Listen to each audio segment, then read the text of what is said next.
Ambassador, thank you so much for joining us and welcome back to Power Play. Thank you. Thank you for having me. I wanted to start with the tragic shooting in Washington, D.C. Officials there are saying the early indication is there's an act of targeted violence. How concerned are you about this type of violence, not only south of the border, but here on this side as well? I'm, first of all, heartbroken and very saddened to know last night that our colleagues just across the border were targeted by this insane terrorist. And the two very dear young people were killed. A couple that was supposed to get engaged next week in Jerusalem. We are enraged by that, but we are also strengthened by the fact that we are very strong and resilient. And when we are talking about that, we are talking resilient to what? And that is the anti-Semitism. The incredible rise in anti-Semitism that is happening also on this side of the border. And so when you combine that with very aggressive hate marches around streets and buildings here in Ottawa, in Toronto, in Montreal, and other parts of Canada, we see what the result can be. It can be lethal. Anti-Semitism can be lethal. So my reaction is we have to act against anti-Semitism today. We have to act now. We have to do whatever we can so that law enforcement and education institutions and everybody else that is involved in that is more able, more capable, more knowledgeable about the task at hand. And it is about saving lives. It is not just about getting a history lesson about the Holocaust. It's about understanding how we tolerate each other, how we live in peace with each other. Prime Minister Carney put out a statement today condemning the attacks, first of all, but also talking about how his government is ready to fight that rising tide of hate, as you had talked about, and protect Canadian communities. He said, quote, "We'll increase funding to the Canada Community Security Program and introduce legislation to make it a criminal offense to intentionally and willfully obstruct access to any place of worship, school, community center, and a criminal offense to willfully intimidate or threaten those attending services at these locations." Do you think that's good enough? I think it's a step in the right direction, but I can tell you from Israel's perspective, worldwide, you know, we are the Jewish state, the state of the Jewish people, and so we are very concerned about the rise of anti-Semitism around the world, and we always do whatever we can to raise awareness to that. And actually, this week, Foreign Minister Gideon Saar is hosting an international conference on the International Holocaust Remembrance Coalition. An organization that came out with guidelines, which Canada already implemented, but as a framework, it exists on the ground as we see on the streets here. I'm not sure that anything is done about that. And again, it's not for me to say, but I will speak to the fact that 400,000 Jews living in Canada are a very important part and parcel of the bilateral relations between the two countries. They are very involved with Israel. And so when they feel intimidated, when they feel sometimes even left alone, we are concerned about how and what is exactly done to combat anti-Semitism, the rise of anti-Semitism here in Canada. According to our numbers, 670% rise since October the 7th. That's enormous. That's actually almost the highest around the world, if not the highest. So the challenge is to act now, to act forcefully, and to do whatever is possible in all fields, including law enforcement, including implementation, including education programs, so that society is better prepared to mitigate this phenomenon. You were talking about the bilateral relations, and I wanted to ask you that you were summoned by Foreign Affairs Minister Anita Anand today to answer for what happened in the West Bank yesterday, where 4 members of a Canadian delegation were shot at. She asked for a full investigation. Is that going to happen? So there are several details here that I must correct with your permission. It was happened yesterday, but nobody was shot at. Nobody. There were some shots fired in the air and warning shots. And I don't think that the delegation or anybody around that side felt that he was shot at. Other part is that Israel already published yesterday a wide range of details regarding what we understand has happened. And so there is no need to call for an investigation. All of that has already, it's past us. It's happened already. We've done it out of own course, as we do with every international event or any event that is happening inside Israel. But this time it was also published in English so that everybody will be able to understand. So let's just unpack this. This event happened because a group was going in Jenin, which is an active combat zone. So they knew we're entering an active combat zone where shots may be fired. They were led by Palestinians. The route was coordinated with the Israeli authorities, but they deviated from that route. And if you'll see the diagram, the map that we published, they actually went a block and a half further. So it's not just taking a wrong turn.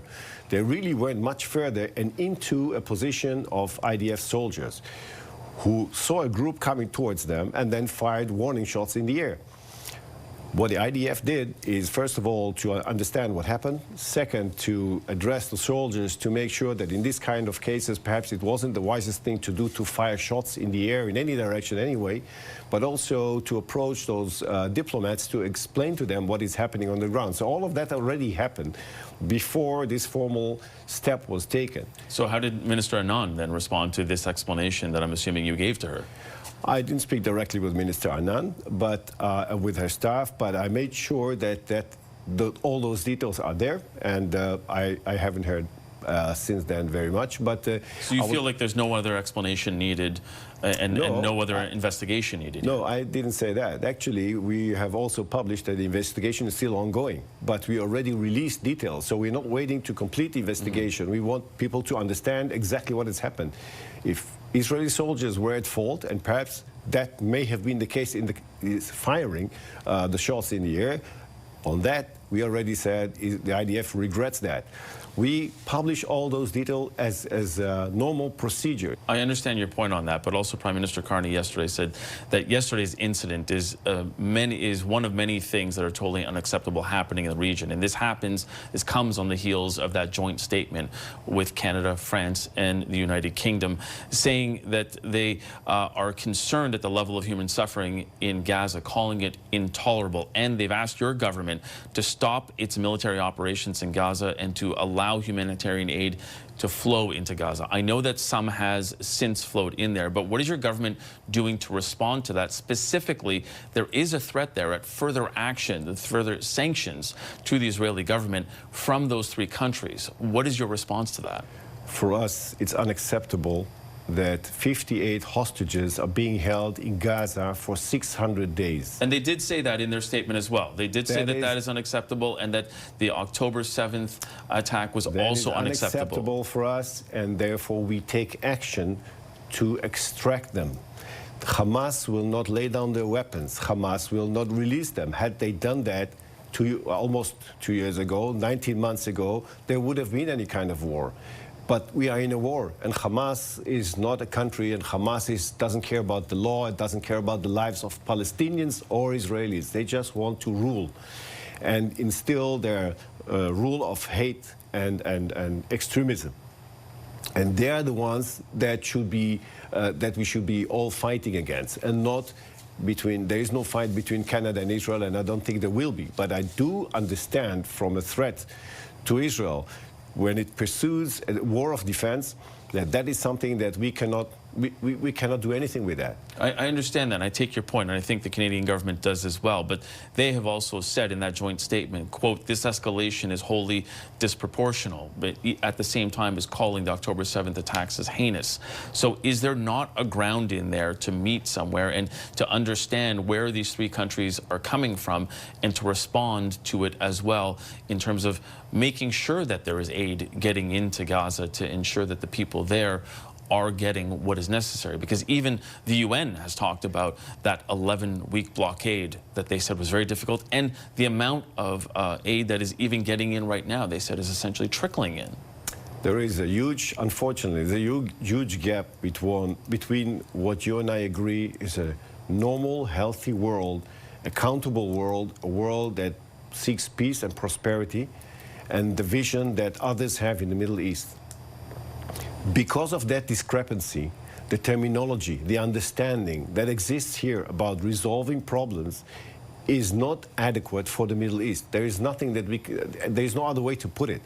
When we are trying to extract our hostages, and you know that Israel has the military power to conquer that little piece of land in a day. We are not doing that. We are trying to do whatever we can to spare lives, but to get our hostages back. We've been doing that for 600 days, and we will continue to act in that same vein until they're out. But we do have to make sure that the hostages are out, that Hamas will not threaten Israel anymore, and Hamas will not be in power of Gaza. We agree on that with Canada, on that last part, all those three issues. The way to get there is Israel's sole, let's say, it's in our discretion to decide, because it is our security that is threatened. It's not Canada's security that is threatened. It's not Canadian cities that are being shot at. And so this is why, for us, we understand and we listen very carefully to what the international community says. And again, I'm going back to what we discussed before. We have this exchange on all levels, on all topics.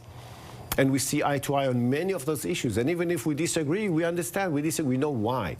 And so when we are going into a new domain of threats, that's where I'm asking myself, are we going to take those bilateral relations, that dialogue that we used to have, are we going to push that aside? Are we going to destroy that for the sake of I don't know what? Because at some point in time we realize that it doesn't work anymore, or it doesn't help us anymore. And I'm saying that it is not what we want to do. It is not what Israel wants to do. But if we are entering that new terrain, we have to remember that a dialogue between countries is based on trust and mutual respect and mutual understanding of our interests. And when that breaks down, that has repercussions. And that's very unfortunate. But when we look at the repercussions are for the relations, for the trade, for the exchange between the Jewish community, for the lives of Jewish community. And this is something that is very dear to all of us. And I hear that every day, that it is very dear to many Canadians. So I implore the government also to keep that in mind. Okay, Ambassador, I'm going to have to leave it there. We're all out of time. Ambassador Iddo Moed, who is the Israeli ambassador to Canada, thank you so much for joining us. I appreciate it. Thank you for having me.